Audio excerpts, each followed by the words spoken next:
Hello, Iris J here with Madrona's Pulse Teachings, and I am chatting with you about fire energy. Okay, so I'm making, maybe you've watched the air, but I'm making this series about all the elements that we work with: air, fire, earth, and water, and this is about fire energy. And so I do want to talk about my approach into the elements through embodiment, because for me, this is where we're actually working with the elements. It's where we're living a life that's in tune with Earth's cycles. And it's also what is often most healing for us on our own healing journeys, is when we're embodying the elements, working with them in ways that are nourishing. And this is not easy, because most of us are socialized in Western culture into ways of life that are actually sometimes completely opposed to appreciating the elements. We see this historically through the silencing of earth-based wisdom practices, the complete removal of earth-based wisdom from developments in modern psychiatry, which is still the root of Western healing practices such as psychology.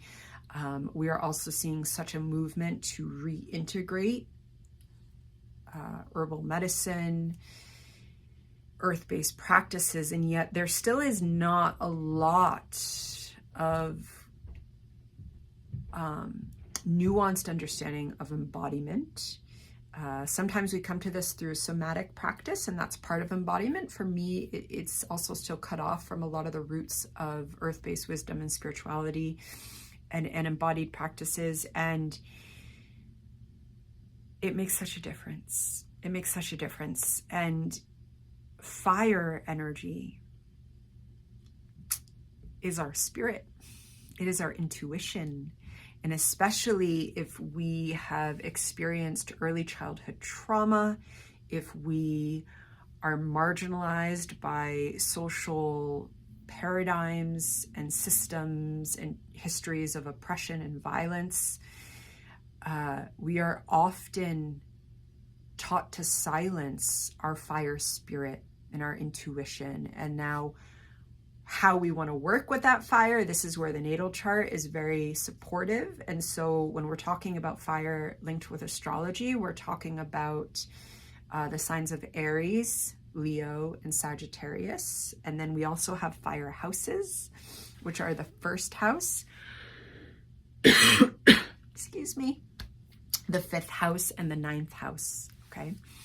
And again, this is where it's great to work with an astrologer, because working with those elements means blending them with other energies and other elements. For instance, I might have a lot in my first house and I might have Aquarius there. So I'm having to blend air with a fire house. And so astrology is ultimately learning to embody these blendings of elements. And this is kind of like a foundational level.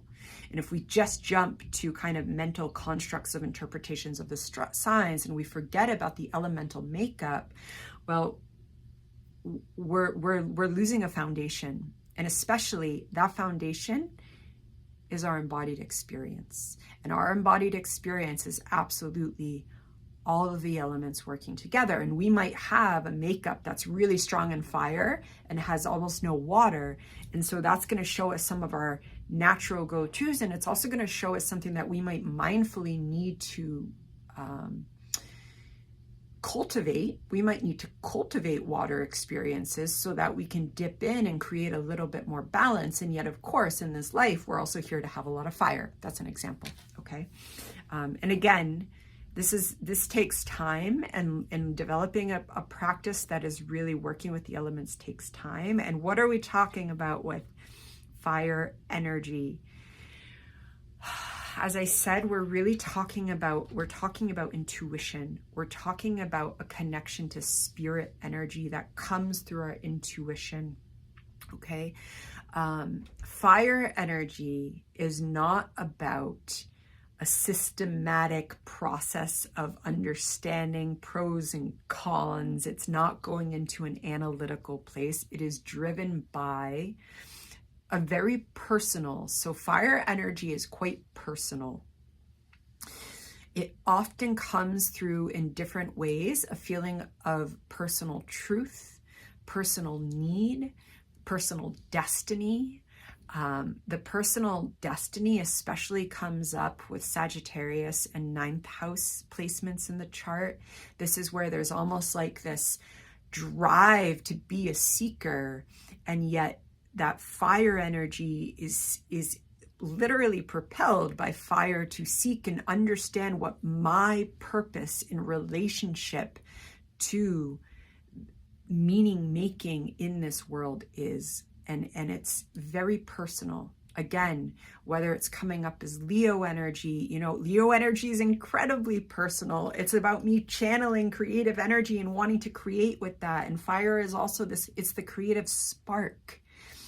It is very creative energy, and it is really ultimately allowing us to connect to intuition.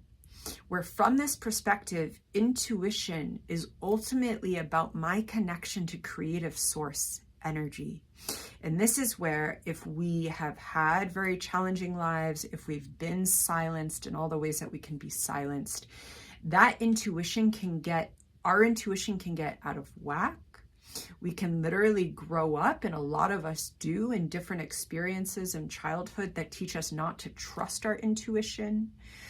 There's a lot of wellness practices out there that teach that intuition shouldn't be trusted. Trauma can interrupt, and it can teach us to take other people's beliefs over our own. But ultimately, fire energy is about reestablishing and working with fire energy, reestablishing a healthy gut connection to our primal fires. That's kind of the Aries energy, this primal fire that is just driving us, that in its enlightened way is just connecting us to a divine spirit, teaching us, I got to go here, I got to go there, right? Leo is bringing that into a very creative, almost a life-giving creative practice, especially when Leo is moving from a heart space. When Leo is moving from shadow, then it's seeking validation and it gets caught in a loop of that. But when Leo is moving through its heart space, and it is not working out of fear, it's just pure creative energy. And Sagittarius, when it is moving from its just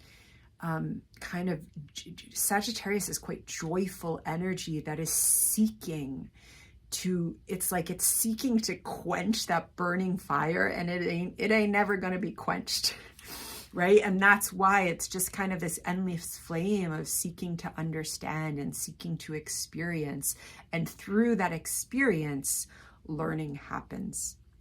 And so fire is really important for kind of it's important for joy. It's important for connecting to our own spirit. And again, if we've had experiences that have attempted to and or smothered some of that fire, let's acknowledge that the fire can never be completely smothered, but it can get directed into places in the body. It can create internal strife within the body. When fire energy gets controlled by external forces, and then as we become adults, and if we continue those patterns, and it is on us to reclaim our own fire and think, oh, this is not actually how I want to be moving, but when it's out of whack, we can feel cut off from source. That can manifest in different embodiments of depression. We can feel a numbness because we're not pursuing our intuitive drive and truth. We can be caught in a kind of performance for validation's sake that isn't actually moving from what our soul is here to create with. And as we reclaim our fire energy, our heart and our gut and our mind come more into alignment, and they are propelled by this drive that is ultimately propelled by source. And so if we're trying to reclaim and we're trying to get more of a sense with our fire energy, sometimes we actually do need to lean into air, which is understanding, which is trying to understand and weave the imagination in a way that recreates my pathways into my own spirit and source energy. Another, that can also be, meditation can be useful for this, but rather than just kind of traditional meditation, kind of doing what we call kind of journeying or creative visualization. I use quite a bit of this in some of the I do a lot of more meditations in my Patreon space, but sometimes I put up some journeying meditations. They can be really, really helpful for reconnecting with fire source energy, because they are reconnecting us with an inner burning truth. And ultimately, all fire energy is related to a personal truth, because it is our connection to spirit that's manifesting in different ways. And so having a look at your natal chart, working with an astrologer, getting, especially through an elemental lens, that can be really important to reclaiming our fire energy, but it's also our drive. And if you have a lot of fire energy, it can be really important to move the body, okay? Fire energy needs to move, whether it's like literally kind of those traditional interpretations of ninth house, which is fire house, and or also through Sagittarius energy, kind of like, okay, I'm packing a bag and I'm going here. It's that, like, it's literally moving and traveling.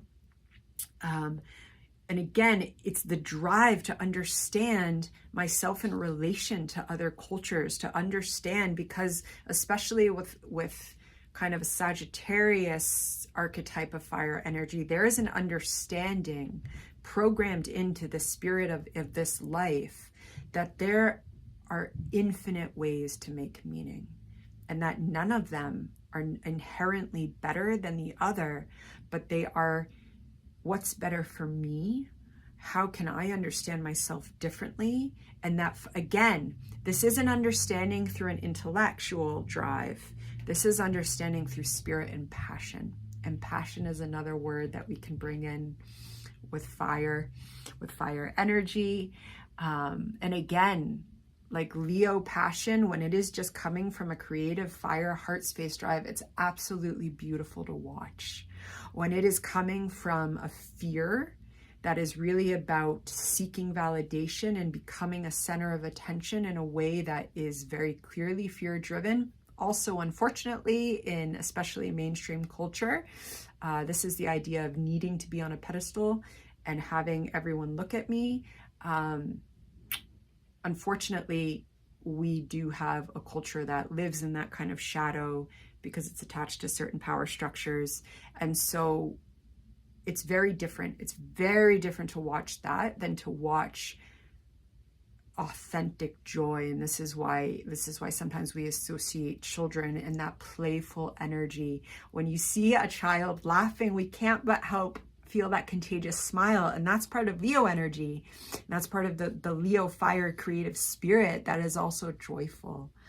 And also, fire energy also can manifest in leadership qualities. And again, it's a type of leader that comes not because, and again, this is like working with the leadership fire archetype, of course, in our chart. We're a moving, evolving, integrative mess of all the archetypes, right? But leadership qualities of fire doesn't come from having just sat down and thought about the best route moving. It comes because I feel the drive. Ultimately, I'm connected to source and I have to go. I have to go see what's there. I know that is wrong and I have to go. And I have to go say something, or I have to go support that person. I have to go to the front lines because I am just driven by this energy that is also quite passionate. Okay. And so that's part of fire also wanting to move. Yes, there's exercise and there's, but there's also the way that fire energy wants to move a life. And if we stop that because we've been taught that, oh, I can't do that because I'm this gender, oh, I can't do that because I was born into this economic class and I was taught that the purpose of my life is this, or oh, I was taught this. All of those lessons about being taught this and telling my gut desires that are connected to soul desires no, that can create resentment, that can create also depression, that can get the fire energy redirected in different places in the body, and it can cause health issues. Fire energy wants to move, and so it doesn't just want to move through exercise, like that might be important, but it wants to direct a life in a certain way that's aligned with some of those fire principles. And it can take time. It can take time to learn our fire energy. As I'm making this right now, we are all of us in an incredible awakening to new Aries fire energy, because Chiron is conjunct the North Node, and we're on a journey with Chiron through eclipse season. So 2024, especially these first 4 months, are really, really interesting for reclaiming Aries energy, because we're all being asked to do that. And again, that fire energy, like Aries often gets described as selfish, not caring about other people. That's an Aries energy that's moving from fear. That might be an Aries energy that got shut down for the first 20 years of its life, and it doesn't even know how to move, and it's working out. Aries that's aligned and coming out of, like Aries pops out of Pisces. It's the first sign that we work with archetypally, and we're always spiraling through and going through journeys, and this is, it's non-linear and it's non-ending. And so Aries is about, okay, spirit told me I'm going to do this, I'm going to do this, and it's not about selfishness at all. But of course, if it's moving from fear, if it hasn't had its basic needs met, because Aries is also about our basic needs, well, then Aries is going to be on a drive to kind of support those basic needs, and it might have to relearn what are actually its needs. What was it taught its needs are? How has it been disembodied? And so again, this is all about coming back into a place of embodiment, and working with the elements is a wonderful way to do that. It also can take time. It's a practice. It is not achieved through a one weekend workshop or a certificate. It is a lifelong journey that we ebb and flow with. This is what embodiment is. Embodiment is a lifetime practice of learning how to be an embodied being, and the elements are incredible for that. And this is where embodiment, and what embodiment is actually aligned to, is not a social structure of power over others, of climbing a ladder. It is not just creating a business and becoming wealthy. It is about being in tune with cycles and the way that my body is channeling and part of these cycles. And it opens us up to a whole different process of meaning making and purpose. And it's incredible and juicy. And if this sounds exciting, then please come check out Patreon, because this is part of what I myself do. I have a book coming out of embodiment, and it's such a big part of healing. Okay, so there's some thoughts on fire, and be well.